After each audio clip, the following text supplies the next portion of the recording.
It's a beautiful day. A front page in the London news today. On the missing list. Got to know more. Have you seen this man? That face is quite familiar to my old mind. She hopes I'm doing fine. Wishes me well. En aquesta edició, els Jocs han tingut un pregoner de luxe. Es tracta del periodista Pere Escobar, actualment director del programa El Club de la Mitjanit de Catalunya Ràdio, i que molts també recordaran per què va ser la veu del futbol a TV3. Pere Escobar, bon dia. Com estàs? Bon dia. Com és que en aquesta edició vas fer el pregó dels Jocs i com va anar? Doncs ho vaig fer perquè m'ho van demanar. Em va fer molta il·lusió, perquè ja fa molts anys que quan em demanen alguna cosa dels specials dic que sí, perquè em fa il·lusió, perquè m'agradeu molt, perquè crec que de veritat sou especials, i em va costar molt abans de fer-ho, perquè no sabia com ho havia de fer, saps? M'ho volia escriure, però si m'ho escrivia no deia el que jo pensava. Però com hi havia gent important allí també em sabia greu, saps el que et vull dir, no? I al final vaig dir, saps què? Els importants de veritat són els meus specials, i no m'ho vaig escriure. I vaig dir el que em va donar la gana, que és el que acostumo a fer, i el que em va sortir de l'ànima i del cor. I me'n vaig anar del Born més content, que jo vaig estar molt feliç, molt content, molt, de veritat, molt. Què t'han semblat aquests jocs? Què t'ha sorprès i què t'ha agradat més? El que més m'agrada és que guanyeu tots, perquè participar-hi ja és guanyar. I jo entenc a l'esport així, saps? Jo entenc que l'esport el que guanya és el que hi participa i fa el millor que sap fer-ho, i després, si el resultat és bo, bé, i si no és tan bo, doncs també bé, perquè tu has fet tot el que has pogut. I aquesta manera d'entendre l'esport i d'entendre la vida és el que més m'agrada i m'emociona del que feu vosaltres. I em sembla que és un èxit que vingui tantíssima gent de tants llocs, em sembla que és una meravella l'organització que feu, veu revolucionar la ciutat de Barcelona a una hora molt dolenta al migdia, amb l'arribada de la torxa la veu aixecar, veu arribar moltíssima gent, i això té un mèrit brutal, i això és un mèrit vostre. El fet de ser pregoner ha canviat alguna idea teva sobre la discapacitat i l'esport? No, però em va emocionar molt. No ha canviat perquè jo pensava el que penso de vosaltres. I el que sí que em va fer és que em va fer aturar-me una mica més en tot plegat, no? I em vaig donar compte, que no me n'havia donat, que la paraula especial, no sé qui, ja ho vaig dir en el dia del pregó, no sé qui l'ha trobada, no sé qui la va pensar, no sé qui la va aplicar amb aquests jocs, però és un geni, perquè sou especials. I això no m'havia passat abans, és a dir, no havia caigut amb una cosa tan clara com aquesta. I el que em va passar també el dia dels jocs és que, quan vaig fer el meu pregó, que em vaig saltar totes les autoritats, perquè el vaig fer per vosaltres, no per ells, després alguns pares, algunes mares, molts de vosaltres veu venir, em veu abraçar, em veu donar un petó, em veu donar les gràcies i em veu fer sentir un capità general. I això és una passada, això és molt maco. Quan creus que la majoria de la gent que ha descobert els Jocs Paralímpics i els Special Olímpics? Jo crec que els va descobrint de mica en mica, i que encara queda molt per descobrir, encara queda molta feina per fer, encara heu d'explicar-ho molt bé a tota la gent, perquè hi ha molta gent que viu encara d'esquenes als Jocs Specials, als Paralímpics, a una realitat que és la que és i que és fantàstica. I la vostra feina és molt important, perquè vosaltres els ensenyeu a la vostra manera com és això, com es viu això.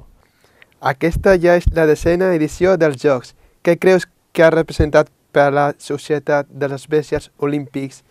Han contribuït a canviar alguna cosa? De la primera edició a la 10ª, la quantitat de gent que s'ha aturat a mirar ha canviat molt. És molta més ara la que s'atura i mira. La que posa en valor, la que dona valor a les coses que feu. És molta gent la que abans no escoltava o quan sentia la paraula special com si no la sentís, i que ara s'atura i mira, no? Molta gent que us escolta, que us mira, que us creu, i encara teniu molta feina per fer, perquè aquí fora hi ha molta gent que és sorda, d'acord? Però ha canviat molt, esteu cridant molt l'atenció, i això està molt bé. Per què creus que és important que les persones amb discapacitat intel·lectual practiquin esport? Perquè crec que és important que les persones amb capacitat intel·lectual practiquin esport, perquè l'esport és per tothom. No crec que sigui només per l'àmbit de la gent amb capacitat intel·lectual, és per tothom, perquè va bé per tothom, va bé per l'estat físic, va bé per l'estat anímic, va bé perquè et fa sentir millor, va bé perquè et fa creure en tu mateix, va bé perquè et fa superar, va bé perquè et fa sentir una persona, d'acord? Lluitant, competint amb un altre, amb les teves mateixes capacitats, més o menys, i intentant guanyar i passar-t'ho bé, i activant el cos, que no és més que una màquina perfecta, però fent-lo moure. Per això va bé. Ser esportista és important. La capacitat intel·lectual, coi, clar que és important. Tu tens la teva, jo tinc la meva, però tu tens altres capacitats que jo no tinc. Discapacitats ho som tots en algun àmbit. En algun àmbit. Jo em poso a córrer amb tu i em fots una pallissa que, bueno, arribes un quart d'hora abans que jo. Doncs tu tens més capacitat que jo per això. I això és així. I això és així. I això és el que hauria d'entendre la gent d'aquí fora. I de mica en mica, gràcies a vosaltres, ho aniran entenent. El jurament de l'atleta dels espècies olímpics diu: vull guanyar, però si no ho aconsegueixo, deixeu-me ser valent en l'intent. No creus que això ha perdut una mica en el món de l'esport? Jo parlo cada dia a la ràdio d'esport professional.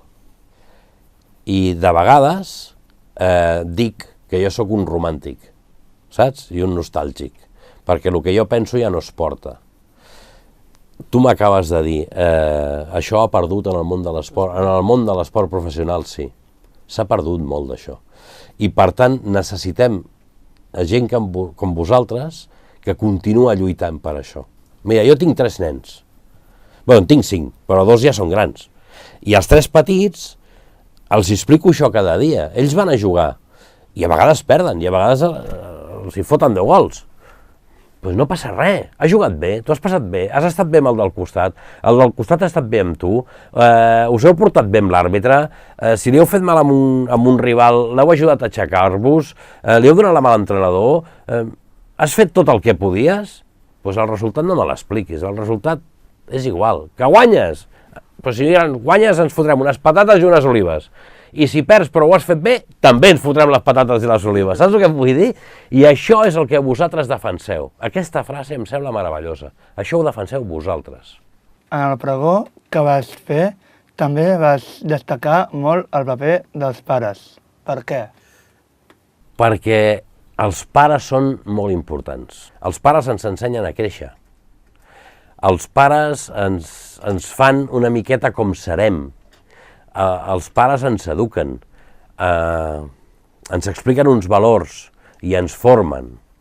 Els vostres pares són molt importants i els vostres pares han hagut de lluitar més que els meus pares, perquè per la vostra manera especial de ser i per la manera especial de ser d'aquesta societat, que està malalta, ells han hagut de lluitar perquè vosaltres poguéssiu fer esport, poguéssiu treballar, poguéssiu estar fent un programa de televisió.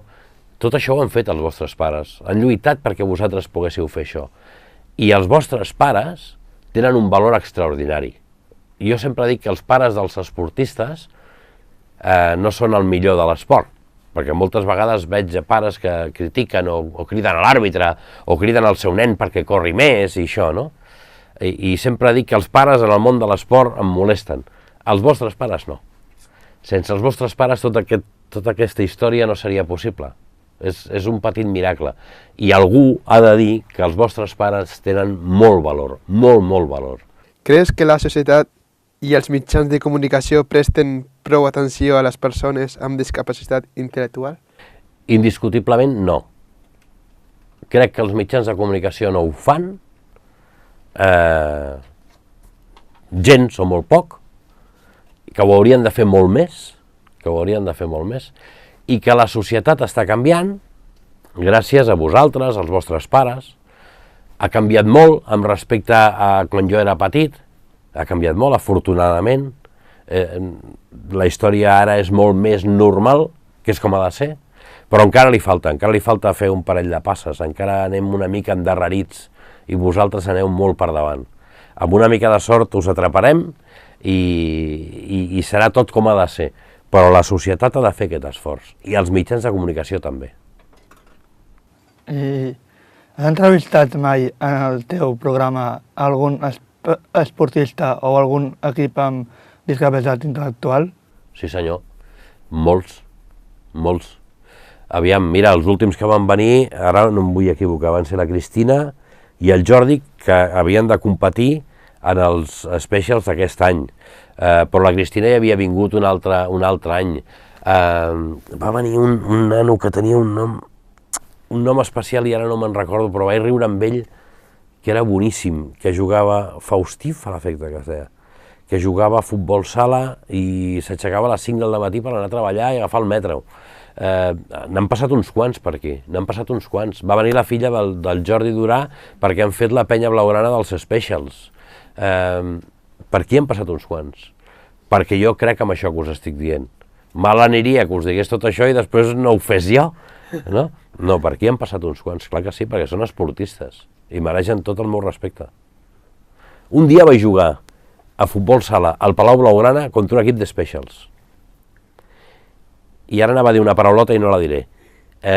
Però un de vosaltres em va fotre un gol que si l'enganxo no surt del Palau. Pel mig del camp me va fotre el tio, des del mig del camp. Qui el va parir? Encara me'n recordo, mira que han passat anys. I com valores que persones amb discapacitat intel·lectual fem això que estem fent ara, de periodistes? Doncs ho valoro moltíssim. I abans de començar parlava amb el vostre director i em deia, tenen preguntes molt difícils, i no sé si m'ho deia mig en conya o mig en sèrio, però jo he pensat, segur que seran preguntes complicades, perquè són preguntes sense maldat, i les preguntes sense maldat i planes, sense res al darrere, de vegades poden ser molt complicades. Quan jo feia la meva feina, de vegades per fer una pregunta molt simple, era donar 30 voltes perquè la persona que tinc al costat no es senti malament, no es cregui que no sé què, m'entens? Vosaltres no, vosaltres com no teniu maldat, aneu de cara. I això fa el repte fantàstic i molt divertit. Molt bé, et volem donar les gràcies per haver estat tan amable. T'escoltarem a Catalunya Ràdio. Això espero que m'escoltis cada nit a Catalunya Ràdio, I gràcies a vosaltres perquè m'ho he passat molt bé. Espera't, i abans d'acabar, el dibuix, gira mal. Bueno, m'has millorat bastant. Me'l firmaràs, Ah, molt bé. Moltes gràcies, Raül. Moltes gràcies.